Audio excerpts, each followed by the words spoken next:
welcome to this video. We said we're going to start making our way back to the world that we started, the Celtic world. So this region that we started in the first few videos, but we're actually going to look at a connection between the Celtic world and, let's say, the Berber world. And this is interesting because we've just come out of a series looking at the history of North Africa and the Mediterranean. So yeah, very interesting that we speaking about the Berbers again. Now, one of our viewers sent me a very interesting message, because when we were speaking about the etymology of Celtus, that it could be coming to us from the mythology and it could be connected to Poseidon. So I was saying that maybe we should consider an Atlantic identity for the Celts. And then we notice there's the intensity here on this map, is towards the Atlantic. So I think because I was making those kind of comments, the viewer told me about The Atlantean by Bob Quinn. So I've just been, well, I don't think I'll be able to get hold of the book, so I was watching the documentary. Very interesting. If I can just give you a very, very basic idea. So Bob Quinn, an Irishman, not happy being described as a Celt, not happy with this term Celt, looking for his origin and his roots, and looking towards Africa and even coming to Egypt, and largely based on folk singing. So I'd like to play you something from this video. I hope we don't get in trouble with copyrights. So yeah, hopefully we don't get into any issues like that. But I just want to play you something from here, and then when you listen to it, try to think, where have I heard this before? What does it make me think of in terms of regions or other cultures? So let's just play this. Let me first say that this video is in the public domain, and we just want to make use of it for educational purposes. So just to make fair use of the video,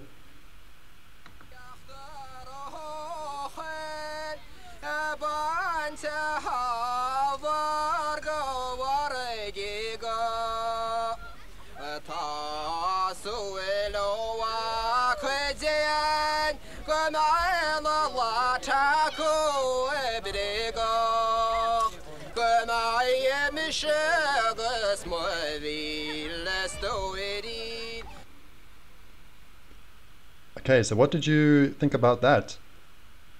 Now, if we go back to the start, so Bob Quinn, he was thinking, Arabian, which brought him to look at Africa and come towards Egypt, and he travels all over the world. Very interesting.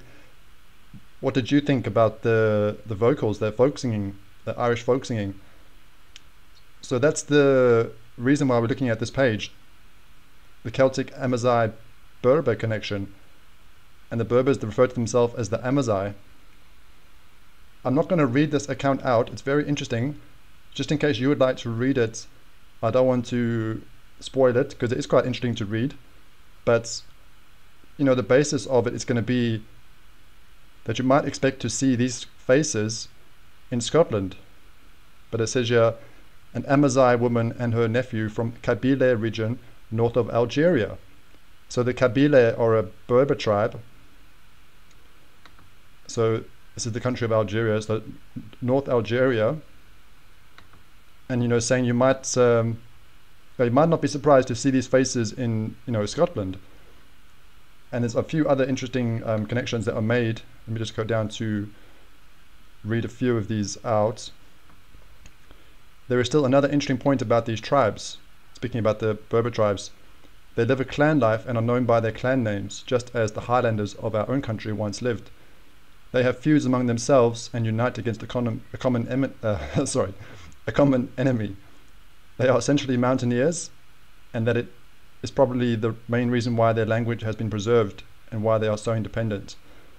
So the similarities, we have appearance, but then also language, because they compare the Celtic or the Gaelic with the Berber language and say there could be connections with that.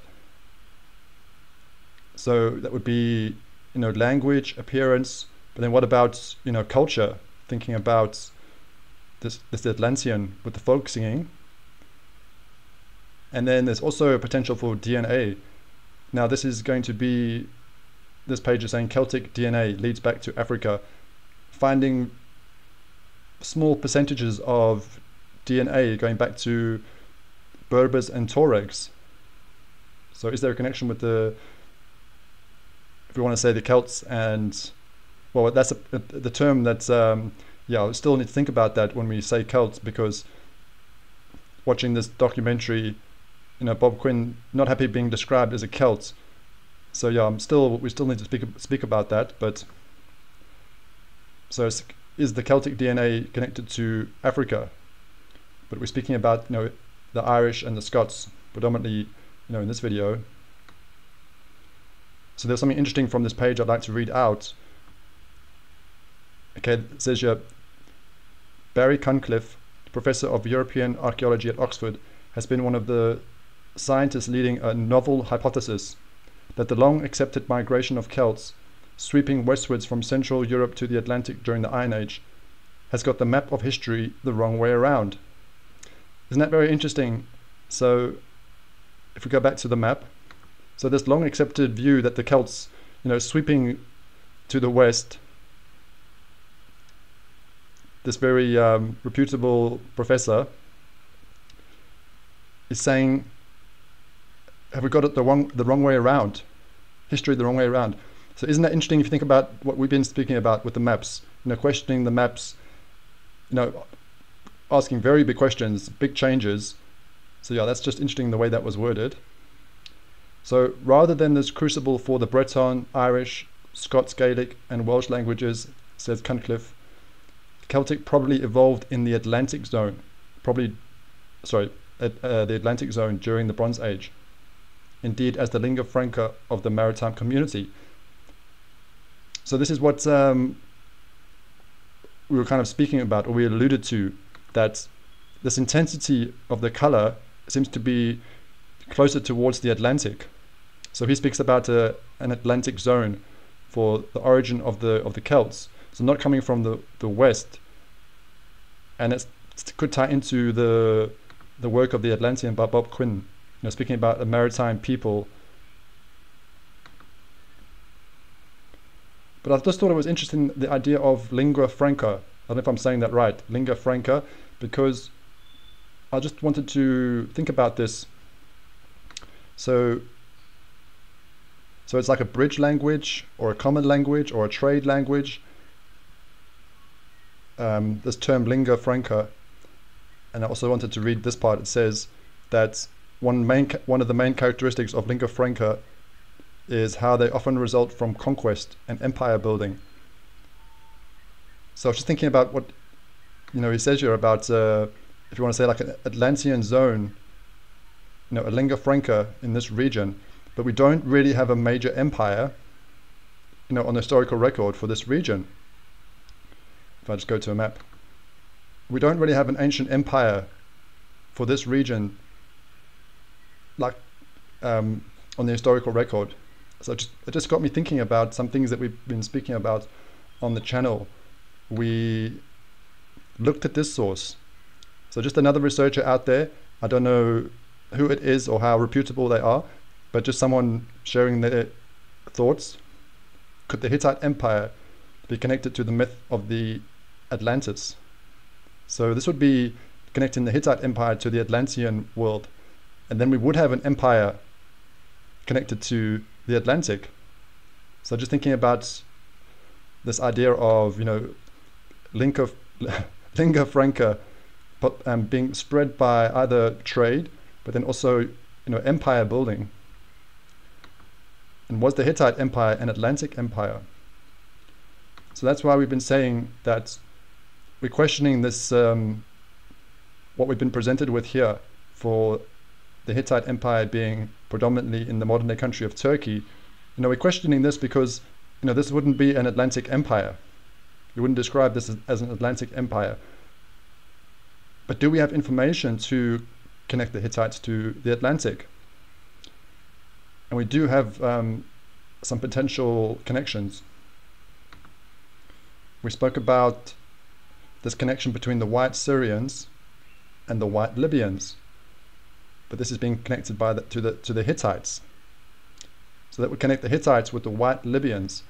So that would start to bring the Libyans closer. That would start to bring the Hittites closer to the Atlantic. And we're thinking about, the Atlas mountain range being connected with Atlas, the first king of Atlantis, and the first king of Mauritania, of the Maori. Are the Hittites connected with this Atlantic world?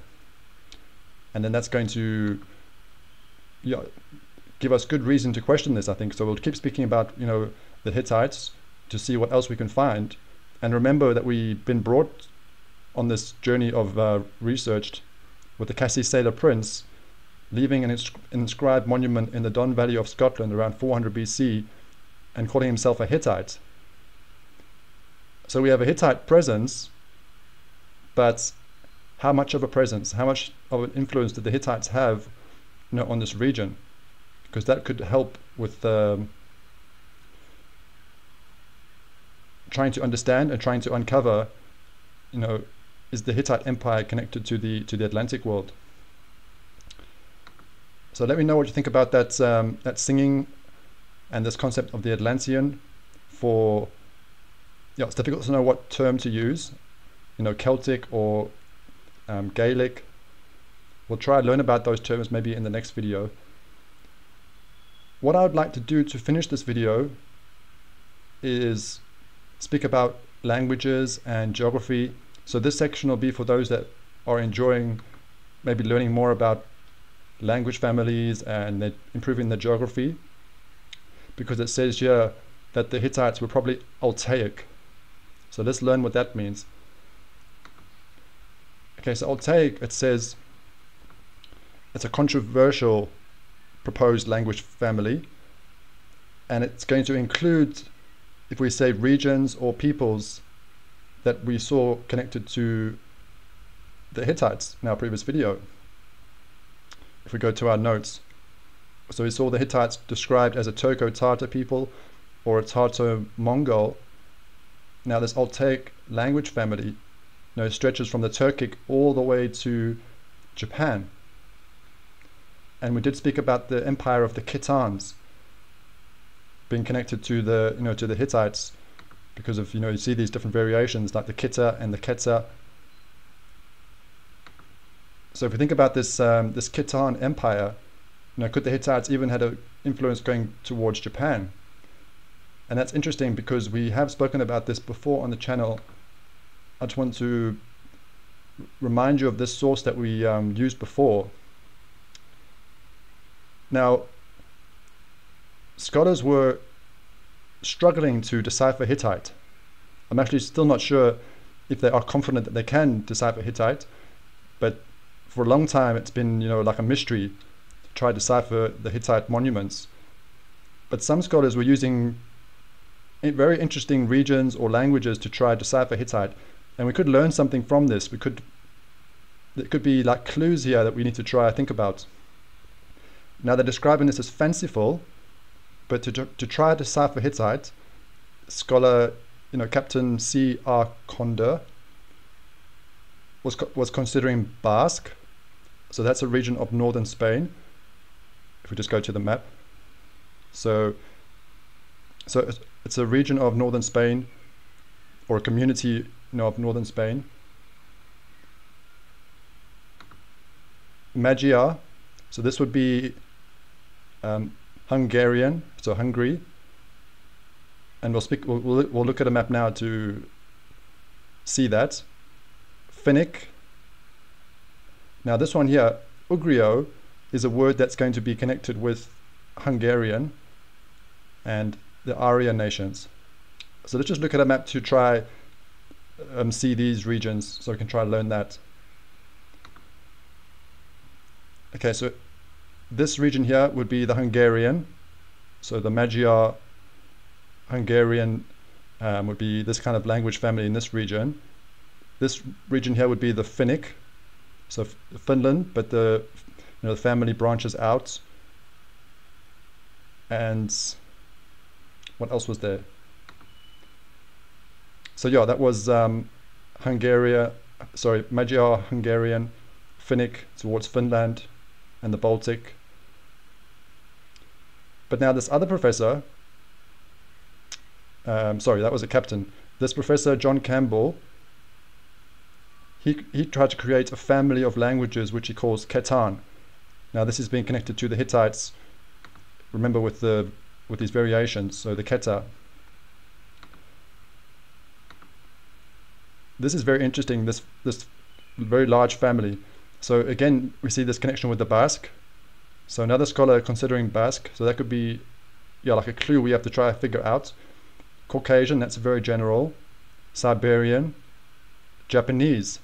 So notice that in this, if you want to say Hittite language family, we have Japanese. So we were saying about,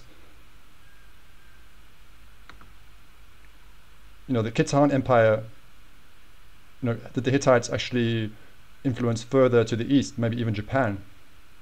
And now we're seeing this potential with the language family, so that's interesting.